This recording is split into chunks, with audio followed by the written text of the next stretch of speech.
Hello, everyone, and welcome back to the QT2 Systems podcast series, Why Mindset Matters in Endurance Sports and How a Coach Can Help You Navigate the Minefield.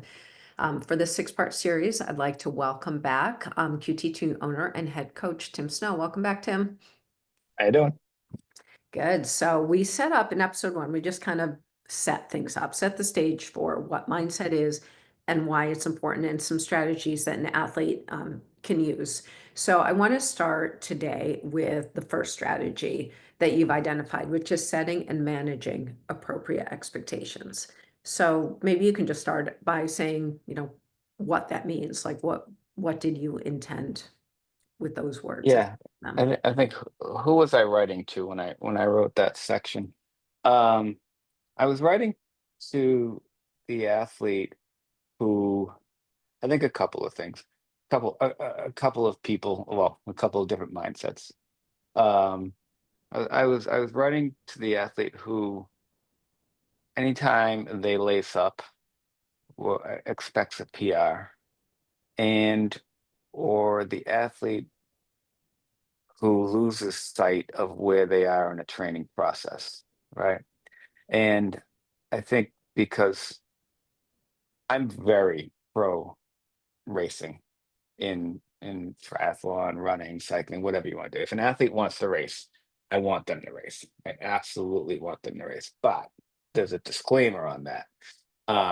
It's absolutely let's go race if and only if you can hold yourself up to an expectation that is in line with where you're at right now.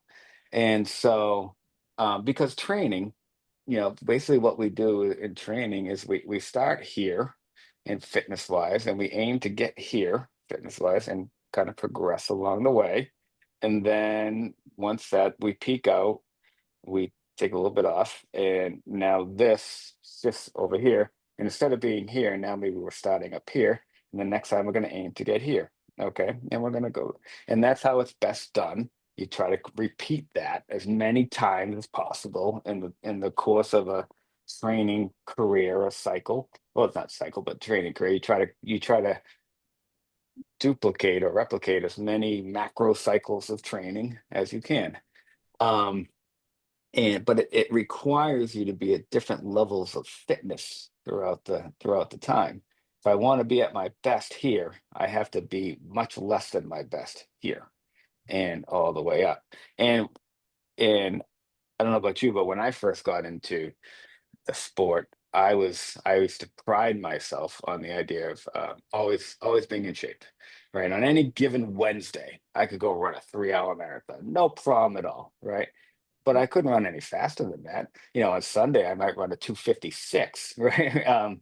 And on any any day of the week. And so it was a matter of, and it wasn't until I got involved with PT2 and Jesse convinced me that no, you have to spend some time being lesser in order to be greater, right? That I allowed myself to become lesser for periods of time. And so the point in that is we go through this cycle of training and we build, right? And if an athlete, and there may be times when the coach wants the athlete to race or the athlete wants to race, when they are 6 weeks into a training cycle, 6 weeks into a 24-week training cycle. And if we're doing the 24-week training cycle correctly, right? 6 weeks, you're only a quarter of the way in. You may be at 40% or 50% of where you're going to be from a fitness perspective, from a performance perspective. And if you can bring that reality to the table on race day, then I say go race. All right. But if you can't, if you're going to hold yourself to the 100% PR standard, then I say you just shouldn't, right? Not until you're ready to have the appropriate expectations. And that's what I'm really talking about. Having and managing those appropriate expectations, whatever they may be. All right. Your training data may suggest X, you go and race X and you hold yourself to X. We evaluate based on X, not some pie in the sky, I once was, or I want to be, right? We evaluate based upon where you are. Okay. And so that was really what it was intended towards. And that's both of those people, I think. The person who wants, I'm racing, therefore I must be my best. And the person who on one day understands that they're at week 6 of a 24-week cycle, but on race day acts and behaves like they're at week 24 of a 24-week cycle. Right. That's what I was intending. So let me ask you with that, because sometimes we put in like, B or C races onto to the schedule to practice race intensity at maybe a shorter distance. Someone has a 70.3 lined up. We've got an Olympic triathlon. We say, okay, I want you to do it at what you would, on race day. So right in there, built in numbers wise, there's an expectation that they're not going to race as well as they may have raced if they've been training for an Olympic distance as the primary. Um, but then there's some ways where I'll tell athletes, okay, you've got a race on your calendar. You're not really race fit for this, but I want you to race as hard as you can. Mhm. So you're attacking it sort of as an Olympic triathlon and not with a strategy. Do you think there's any difference between those two scenarios in terms of the conversation with the athlete or the expectations? Well, one of them, correct me if I'm wrong, one of them, the first one, doesn't sound like a race. It sounds like a training opportunity in a race setting, right? Like you're doing a 70.3 at some distant time in the future. We're gonna go do this Olympic distance race at your 70.3 intensity. Did I hear that context correctly? Yeah. So to me, that's not a race. Okay, but I think that's fine, right? Because it's in the same discussion, right? Mhm. Um, because you're practicing all of the things. That's a training day, but you're setting you are you you're still kind of setting against appropriate expectations. You set the expectation. Can you ignore the noise of the Mhm. raceness in order to do the thing that you need to be focused on, which is the 70.3 ness, right? Mhm. So I think that is an important thing.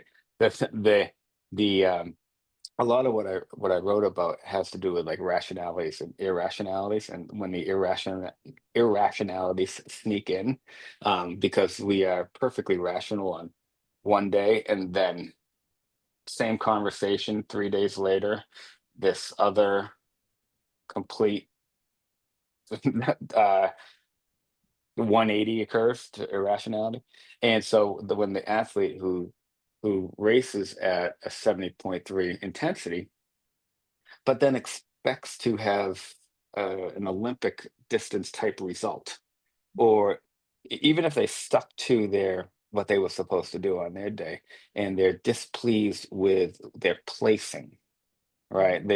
They allow these. That's just noise to me, right? That's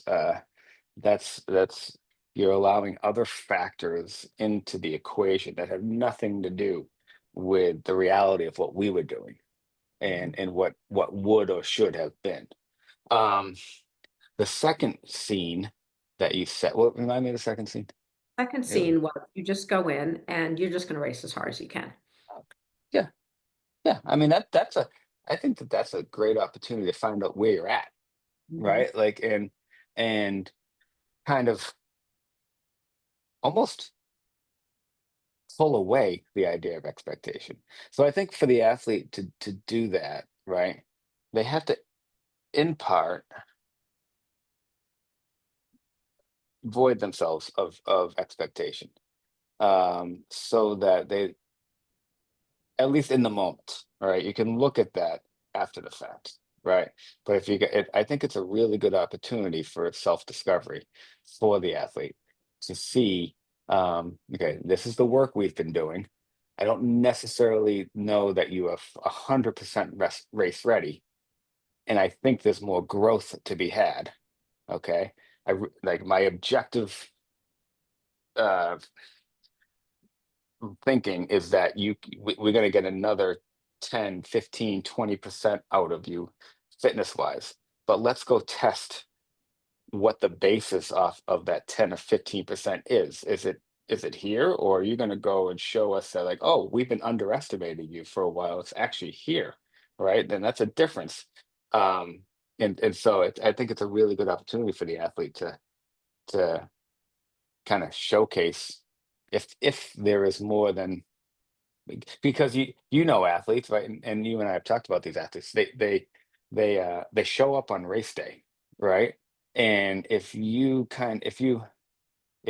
build their, and I know them too. I know these people as well.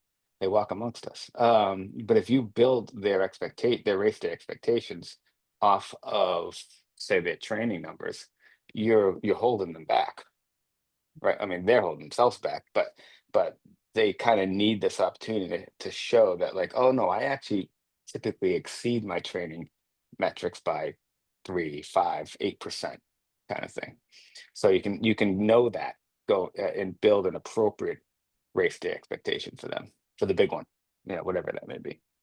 Right. So the race has, I mean, there's a lot to be gained from doing these practice races and so long as, okay, now this is the other side. Athlete goes in, they race, they're only 6 weeks into their 24-week block. And but they sign up for a race that they're not ready for, because the whole point of a training plan is to get you 100% at the time that you want to be 100%, not 6 weeks in. But they go, and then now I can already see it, like in the Training Peaks description. I'm really disappointed with this race because of X, Y, and Z. So what does that conversation with the athlete look like after the fact, when they have now not in their mind, yes, you told them this is what we're looking, but in their mind, they thought that they were still in 6 weeks training going to be able to blow out this race and just have an amazing day, and it didn't happen. So what's that conversation like? I think that can be a tough one. It can also be an easy one. Sometimes because I think if we build off the basis of the whole idea of doing a race started off from a rational standpoint, and they're going to have a moment of irrationality where they are comparing themselves to this thing that wasn't necessarily even a thing. Um, then you can bring them back to that rational space. Um, and but if it's so, let's just start with that, because let's just start with the idea that the coach and the athlete are on the same page with the idea of this race, right? And I think a lot of it boils down to, um, what on what basis are you disappointed? Like, what are you looking at? Tell me, what's the evidence that you have to be disappointed? And then let's evaluate whether or not you should be disappointed, right? Because it's not necessarily the case that they shouldn't be disappointed, right?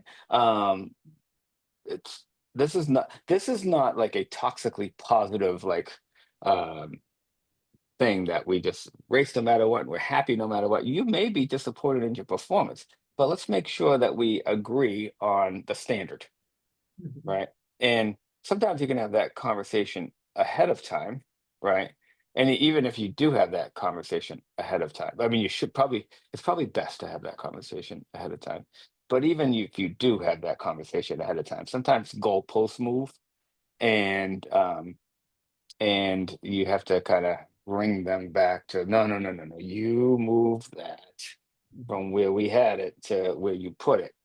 Um, it's not always an easy conversation to have, and I think that that's why it's such a big this whole idea of the setting and managing appropriate expectations is such a big pothole. It just is a big pothole because it these early races can, let's say, derail or upset a training progression, right? Where an athlete can begin to lose faith in what they're doing, and why? Because they're not meeting these inappropriate expectations, right? So you really have to, like, and that's why I said at the beginning, I'm so pro racing, as long as I have faith that the athlete will um, play nice with themselves, right? That, like, to be fair to themselves. And so, you know, with athletes who I understand, I have a history of saying like, oh, okay, this person is probably going to move goalposts on themselves. I'm going to be more hesitant and more skeptical of the idea of talking about early season races. Um, and it's also, this is kind of like gets into the idea of even using metrics in the first place within a race, um, because these are the kind this is the kind of mindset where an athlete can, if you say like, all right, I want you to hold 200 to 215 watts, you know, any any moment in time that's not in that range, they are, particularly if it's a little lower, or even if it's in that range, but at the low end of that range and not exactly 215, right, is being perceived as a failure, right? And so you have to be careful even with that, with setting too metric um, expectations with an athlete who maybe isn't built to be able to absorb that.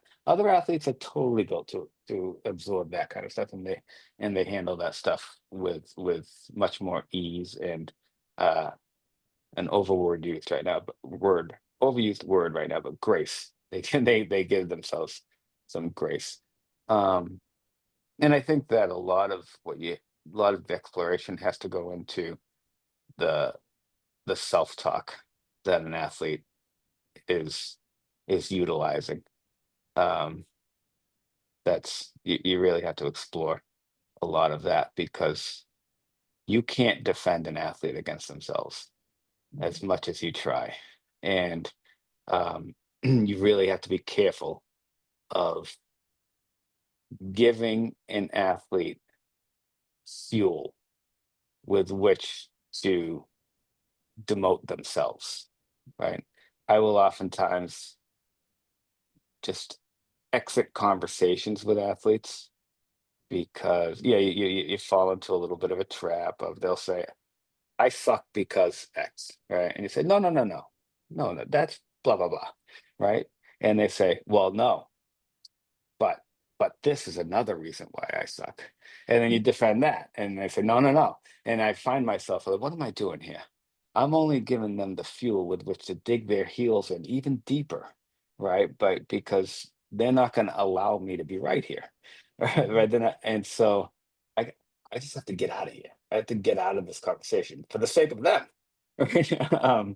Um, and so, and I'll say to an athlete sometimes, like, I can't defend you against yourself. That's so I'm not gonna. Yeah, I'm not gonna try.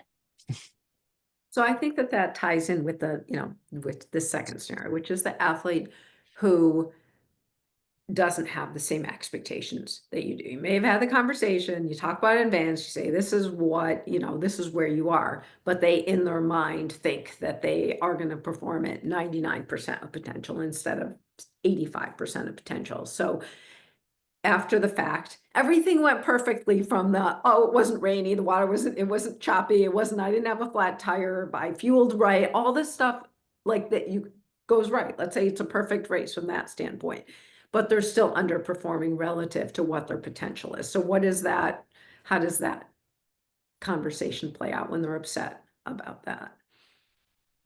I mean, that's a reasonable conversation to have, right? And I think that's something worth exploring, right? Um, okay, what is it that went that did that kind of held you back from, were the expectations not reasonable, Mhm. right?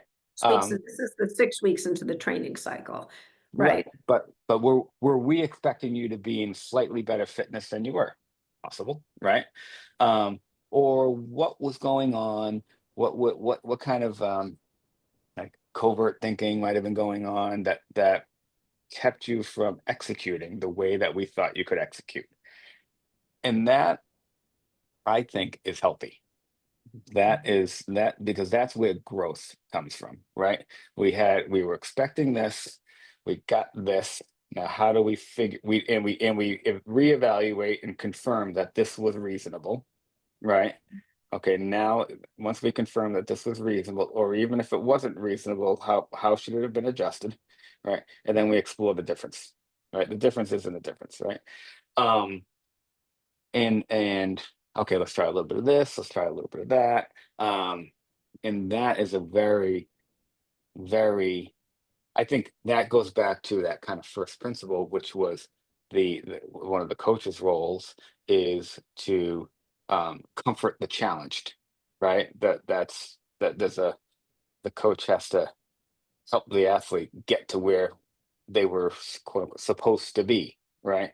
And you develop tools and strategies to do that. And in that way, the race, the 6 week race, let's call it, is an excellent opportunity to discover what some of those things may be, um, before the big one, right? Um, and uh, yeah, I think, and that's just another reason to do those kinds of races, to be a part of the exploratory process. I think too often athletes, I mean we're all athletes, right? So we all do it as well. Um, Fall into the trap of like the race being a be all end all, or it's like a different thing, right? I oftentimes I'll talk to an athlete and they don't count the race as part of their like training stress for the week. Like, oh well, I raced. I had a light week, but you raced. Well, yeah, well that counts, right?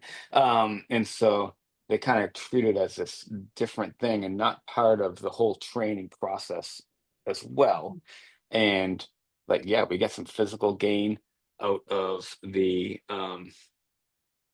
race. We get some, but we also get some opportunity to discover what are we missing from a mindset or mental fitness standpoint that we need to bridge, right? Um, so yeah, I'm all for that. I mean, and that's interesting though, because think about now the athlete who doesn't have a coach and they've got this training plan that maybe they put together themselves, maybe maybe someone wrote it for them. And in that training plan has a training race 6 weeks in, they go into it and don't race the way that they want to. And then there's no discussion. Like the rest of the season goes in a really different direction. Unless you've got an athlete that's really aware and rational the whole, the whole way through about what that is. So I think that the Yeah, coaches, I think in there the coach or one role that the coach plays is to kind of set that post in the ground of this is within the reasonability of what we would expect. It should look more like this than like this over here and this over here, right? So anything that's in the neighborhood of this would be pretty successful, right? And then and that's where you kind of get a little bit dangerous with numbers, right? Because if somebody was supposed to average 215, but they average 212, like really, right? Like, it's but a power people, meter error. yeah, but people can do that to themselves, right? And you have to say, okay, you were in the neighborhood of where we wanted you to be. That looked and felt like what it was supposed to look and feel like. Um, and but somebody has to kind of set that benchmark of like what is this supposed to look and feel like. And so I would say that the self-coached athlete, they I mean, I think the tendency is going to be to not a couple of things. One, to not do a good job, to not do an objective job of setting what those benchmarks should be. Um, like I handle my own training myself, and the things that I think I should be able to do, I would never do with an athlete. Right, but I hold myself to this other standard. I don't know why. It's not even reasonable. Um, And so you have to think about like, what are they what are they doing? And I know, and like I like to think I know what I'm doing, right? And what would I be doing if I didn't have any idea what I was doing?